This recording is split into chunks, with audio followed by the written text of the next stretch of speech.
नमस्कार दोस्तों, मैं एस.बी. चावड़ा आज आपके सामने standard 10th Gujarati second language उसका जो चैप्टर नंबर 13 है क्यारे वागी लोकगीत आपके सामने रखने का प्रयत्न कर रहा हूं।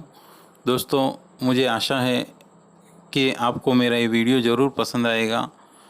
दोस्तों, मेरे इस वीडियो को देखने से पहले आपसे एक गुजारिश है कि मेरी इस चैनल को अगर सब्सक्राइब ना किया हो तो ज़रूर से कर देना। तो अब हम पढ़ेंगे लोकगीत क्यारे वागी। लेसन नंबर 13 क्यारे वागी आ एक लोकगीत है। लोकगीत कोई कविનું સર્જન હોતું નથી, લોકો દ્વારા કંઠોપકંઠ ઉતરી આવતું આ ગીત છે। એના પાઠમાં સમયાંતરે ફેરફારો પણ થતા રહે છે। ગોપીના કૃષ્ણ પ્રેમને વ્યક્ત કરતા આ લોકગીતમાં ગોપીની કૃષ્ણ મહેતા બખૂબી વ્યક્ત થઈ છે। મોરલી એ ગોપીનું મન હરી લીધું છે। ગરબો ગેલો થયો છે। મોરલીના ઘેરા ગૂઢ નાદથી વિહવળ બનેલી ગોપી શુદ્ધ બુદ્ધ ગુમાવી મા બાપને ભૂલીને બાળકોને રડતા મૂકીને ઘરના સઘળા કામ પડતા મૂકીને દોડી જાય છે। ઈશ્વર પ્રાપ્તિની ગેલછામાં રહેલો નર્યો ત્યાગ અને અનન્ય ભક્તિ ભાવનાનો બોધ સુપેરે વ્યક્ત થાય છે। ક્યારે વાગીની ધ્રુવ પંક્તિમાં પુનરાવર્તિત થતો ઉદ્ગાર પ્રભુ પ્રેમની પ્રભુ પ્રેમની તાલાવેલીનો અણસાર આપે છે। કૃષ્ણમય બનેલી ગોપીને ભગવાન કૃષ્ણના કહે છે કે અહીં તહીં સગડે કહે છે કે દેખાય છે, એટલે કે વિસ્તારતા દેખાય છે।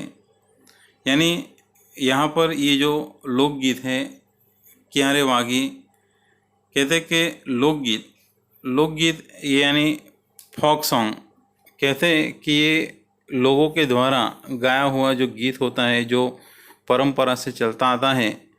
कहते हैं कि इसका कोई राइटर या कोई कवि होता नहीं है। ये मुँह जबानी लोगों के द्वारा मुख्य परंपरा से चली आती ये कला है, एक ये साहित्य का प्रकार है लोकगीत। तो यहाँ पर कहते कृष्ण की भक्ति से रिलेटेड ये लोकगीत हमारे सामने रखने का प्रयत्न किया है। अब हम इस कविता को पढ़ने का प्रयत्न करेंगे।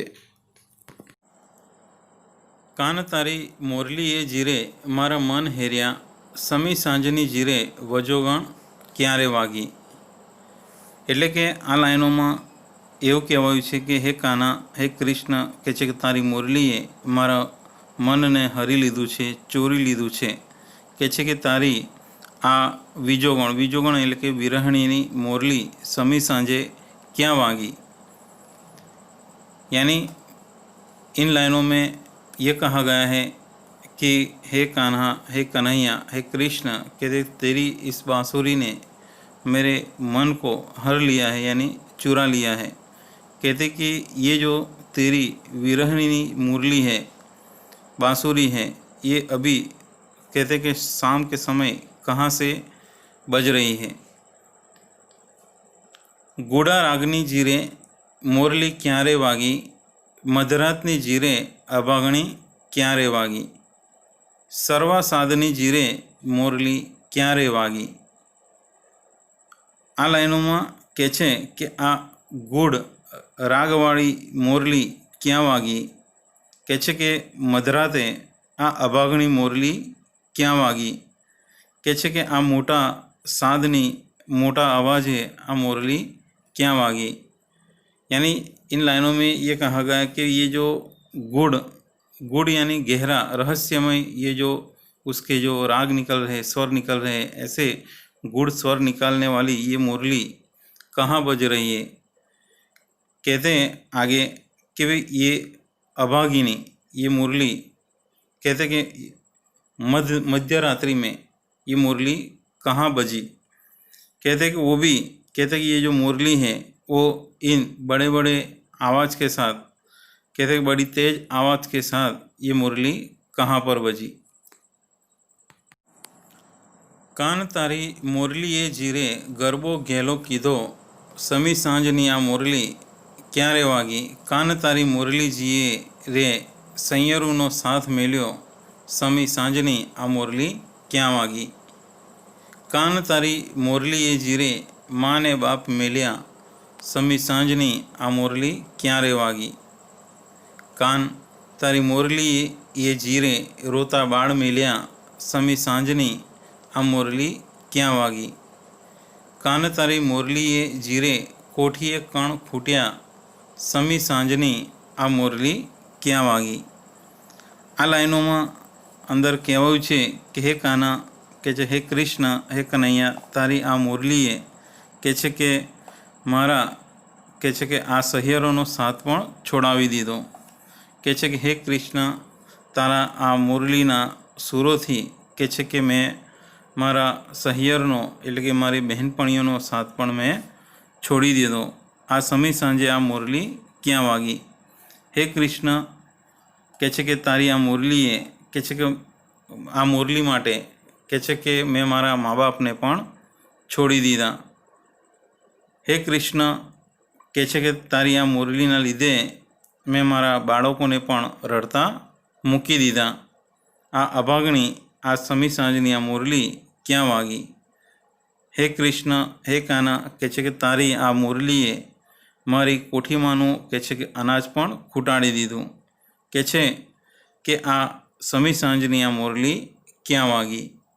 यानी इन लाइनों में यहाँ पर जो गोपियाँ हैं वो कृष्ण की जो बांसुरी है, जो मुरली है, उसकी धुन में इस प्रकार से खो जाती है कि वो कहती है कि हे कृष्ण तेरी इस मुरली के कारण कहते कि मैंने अपने साथी संगात जो सहियर है, जो दोस्त हैं, जो सखिया है, उन सबको मैंने छोड़ दिया. कहते कि तेरी इस मुरली के सुर में हम इतने तल्लीन होने कहते अपने माँ बाप और अपने बच्चों को भी मैंने छोड़ दिया. कहते कि हम उनको ऐसे रोते हुए घर पे रखकर इस मुरली की धुन सुनकर तेरी तरफ हम खींचे चले आए. कहते कि इस तेरी इस मुरली के कारण कहते कि मेरी जो कोठी है जिसमें हम अनाज भरते हैं वो अनाज भी कहते कि कम हो गया है. कहते कि हे कृष्ण ये समय यानी ये आधी रात को ये जो मुरली है वो कहाँ बजी. यानी इस प्रकार से ये जो कविता है क्यारे वागी, इस पोएम के अंदर, इस काव्य के अंदर ये बताया गया है कि गोपियाँ कृष्ण के प्रेम में इतनी तन्मन हो गई है, इतनी डूब गई है कि कृष्ण की बांसुरी की धुन जैसे ही सुनती है वो अपना सब कुछ भूल जाती है. कहते कि उन्हें ये भी याद नहीं रहता कि उनके कोई सखियाँ, उनके दोस्त हैं, उनके माता पिता हैं, उनके रोते हुए बच्चे हैं.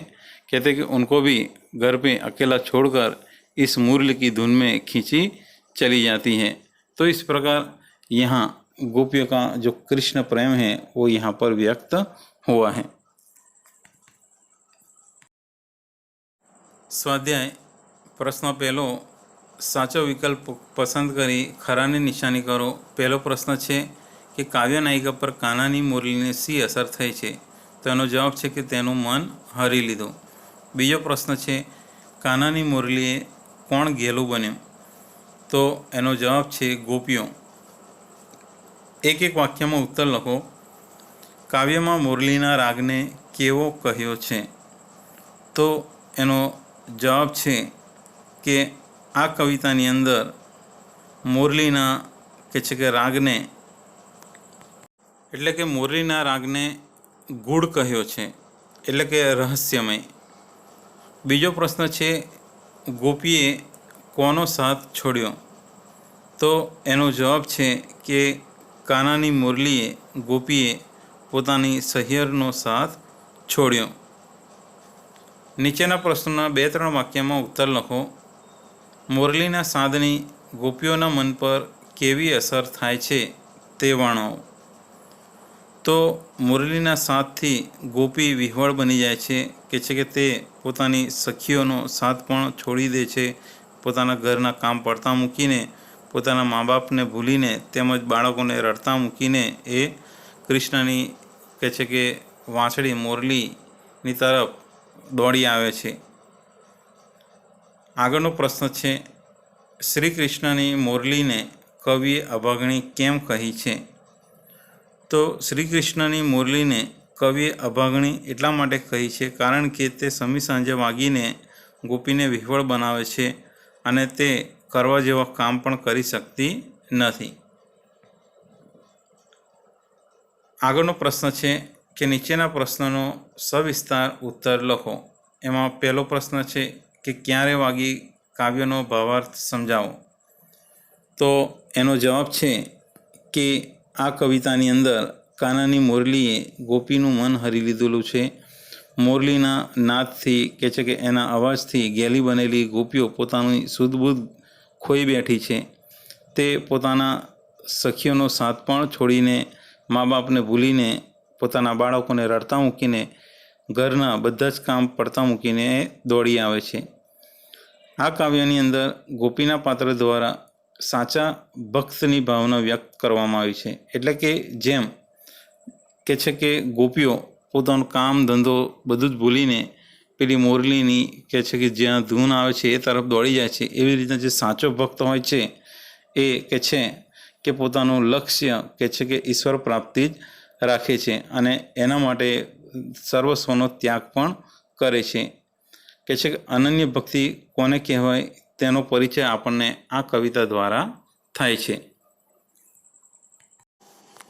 तो दोस्तों, आपको मेरा ये वीडियो ज़रूर पसंद आया होगा.